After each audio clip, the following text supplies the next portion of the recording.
Live cities की night bulletin दिन भर बिहार में आपका स्वागत है। मैं गरिमा भारती।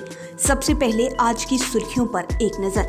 तेजस्वी समेत 5 लोगों पर कोतवाली थाने में मामला दर्ज। 5 करोड़ रुपए लेकर टिकट नहीं देने का आरोप। बिहार कैबिनेट की बैठक खत्म। 21 एजेंडों पर लगी मुहर।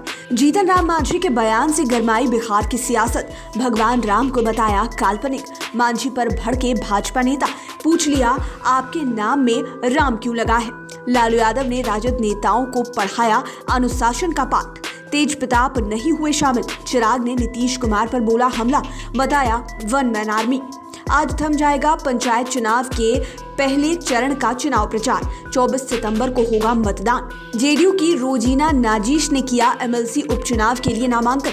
4 अक्टूबर को होगी वोटिंग। मधुबनी में छेड़खानी के आरोपी को मिली ऐसी सजा, अब धोएंगे महिलाओं के कपड़े। मधुबनी में 30 लोगों की जांच रिपोर्ट पॉजिटिव निकलने के बाद आरटीपीसीआर में सभी नेगेटिव मिले।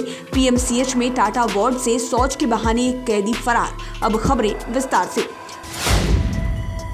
नेता प्रतिपक्ष तेजस्वी यादव, मीसा भारती, कांग्रेस प्रदेश अध्यक्ष मदन मोहन झा समेत 5 लोगों पर मामला दर्ज कर लिया गया है। पटना के कोतवाली थाने में कोर्ट के आदेश पर एफआईआर दर्ज किया गया है। पूरा मामला लोकसभा चुनाव में 5 करोड़ रुपए लेकर टिकट न देने से जुड़ा हुआ है। तेजस्वी और मीसा भारती समेत जिन अन्य नेताओं के खिलाफ केस दर्ज हुआ है उनमें बिहार कांग्रेस के प्रदेश अध्यक्ष मदन मोहन झा, कांग्रेस प्रवक्ता राजेश राठौर, कांग्रेस के दिवंगत नेता सदानंद सिंह के बेटे शुभानंद मुकेश शामिल है। इन लोगों के खिलाफ आरोप है कि 2019 के लोकसभा चुनाव में इन लोगों ने कांग्रेस नेता और वकील संजीव कुमार सिंह से 5 करोड़ रुपए लिए थे और भागलपुर लोकसभा का टिकट देने का वायदा किया था, मगर उन्हें टिकट नहीं मिला। सीएम नीतीश की अध्यक्षता में बिहार कैबिनेट की बैठक संपन्न हुई। इसमें 21 एजेंडों पर मुहर लगी, जिसमें बिहार में लोहिया स्वच्छ अभियान फेज 2 के तहत पूर्णिया में एथेनॉल उत्पादन के लिए प्लांट लगाने के प्रस्ताव को सरकार ने हरी झंडी दी है। इसके साथ ही अक्टूबर में राज्य कर्मियों को महंगाई भत्ता का भुगतान करने और 2022 के कैलेंडर के प्रस्ताव को भी स्वीकृति दी गई है। वहीं शिक्षा विभाग के प्रस्ताव को भी सरकार ने अनुमति दी है, जिसके तहत 8,386 शारीरिक शिक्षकों की नियुक्ति की जाएगी। इसके साथ ही राज्य के स्कूलों में शिक्षा विभाग की ओर से संचालित योजनाओं की राशि डीबीटी के माध्यम से वितरित करने का फैसला किया गया है।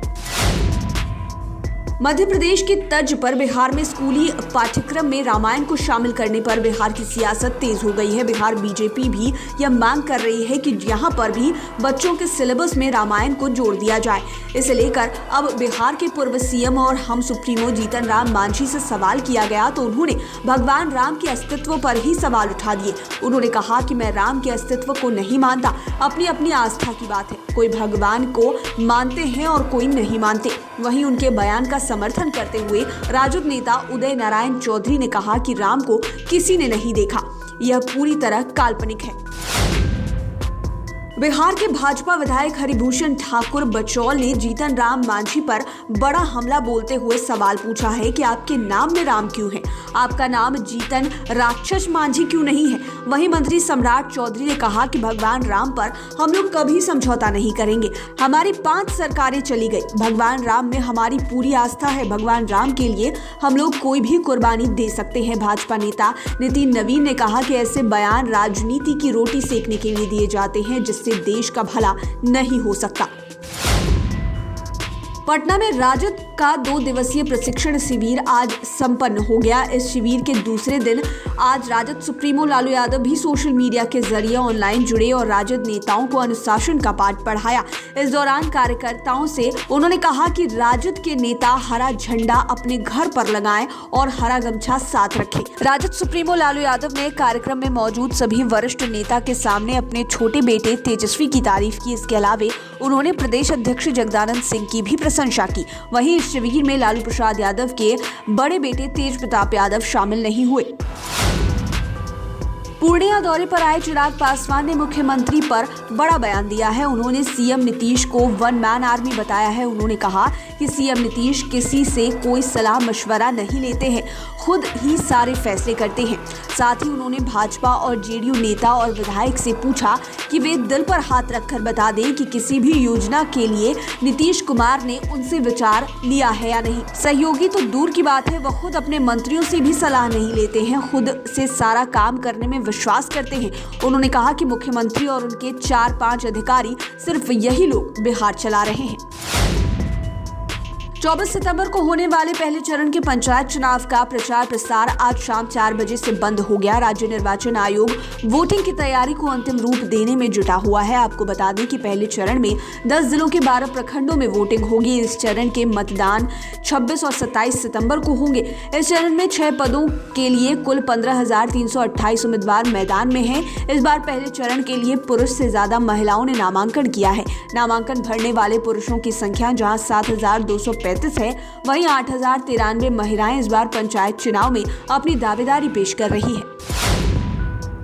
बिहार विधान परिषद की एक सीट के लिए हो रहे उपचुनाव में आज जेडीयू की उम्मीदवार रोजीना नाजिश अपना नामांकन दाखिल कर चुकी है। नामांकन के मौके पर मुख्यमंत्री नीतीश कुमार, उप मुख्यमंत्री तारकिशोर प्रसाद, पूर्व मुख्यमंत्री जीतन राम मांझी, शिक्षा मंत्री विजय चौधरी और भवन निर्माण मंत्री अशोक चौधरी मौजूद थे। विधान परिषद तनवीर अख्तर के कोरोना से निधन के बाद खाली हुई इस सीट पर जेडीयू ने उनकी पत्नी रोजीना को उम्मीदवार बनाया है। रोजीना को उम्मीदवार बनाए जाने की आधिकारिक घोषणा मंगलवार को पार्टी ने की थी और आज उन्होंने अपना नामांकन पत्र दाखिल किया। विधान परिषद की खाली सीट पर 4 अक्टूबर को उपचुनाव होने हैं।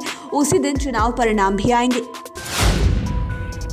बिहार के मधुबनी जिले के झंझारपुर की एक निचली अदालत ने छेड़खानी और दुष्कर्म का प्रयास करने के मामले में आरोपी को अनोखी शर्त पर जमानत देने का फैसला सुनाया है। कोर्ट ने सुनवाई करते हुए आरोपित को गांव की सभी महिलाओं के कपड़े धोने को कहा है। कोर्ट ने कहा है कि आरोपित को इसी शर्त पर जमानत दी जा रही है कि वह अगले 6 महीने तक गाँव की सभी महिलाओं के कपड़े धुलेगा, ताकि आरोपी के मन में महिलाओं के प्रति सम्मान पनप सके। कोर्ट ने आदेश दिया कि आरोपित गाँव की महिलाओं के कपड़े धोने के बाद उसे प्रेस भी करे और घर घर जाकर उसे लौटाए। एडीजे अविनाश कुमार ने मामले की सुनवाई करते हुए 20 वर्षीय आरोपी ललन कुमार को फटकार लगाई और महिलाओं का सम्मान करने को कहा। बिहार में कोरोना की जांच करने वाली एंटीजन किट पर बड़ा सवाल खड़ा हो गया है। इससे हुई जांच में मधुबनी में बीते सोमवार को दिल्ली से आने वाली स्वतंत्रता सेनानी स्पेशल ट्रेन में 30 यात्री कोरोना पॉजिटिव पाए गए थे, जिसके बाद हड़कंप मच गया था। मधुबनी डीएम के आदेश पर हुई RT-PCR जांच की रिपोर्ट आज रात में आई है। इसमें सभी 30 लोग नेगेटिव पाए गए हैं। ऐसे में जिस किट से कोरोना की जांच रिपोर्ट पॉजिटिव आई थी, उस पर बड़ा सवाल खड़ा हो गया है। डीएम के आदेश पर अब किट को जांच के लिए हैदराबाद लैब भेजा जा रहा है। बताया जा रहा है कि अब तक इन किटों से ही पूरे बिहार में कोरोना की जांच कराई जा रही थी। किट की सप्लाई BMSICL की तरफ से हुई थी। राजधानी पटना के PMCH के टाटा वार्ड से एक कैदी फरार हो गया। फरार कैदी छपरा का रहने वाला है।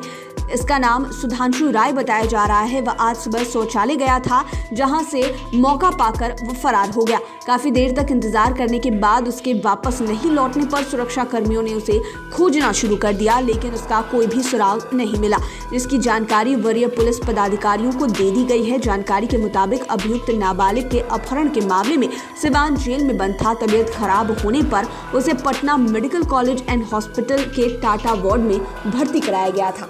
लाइव सिटीज की नाइट बुलेटिन में फिलहाल इतना ही। खबरों की दुनिया में बने रहने के लिए हमारे चैनल को सब्सक्राइब करें।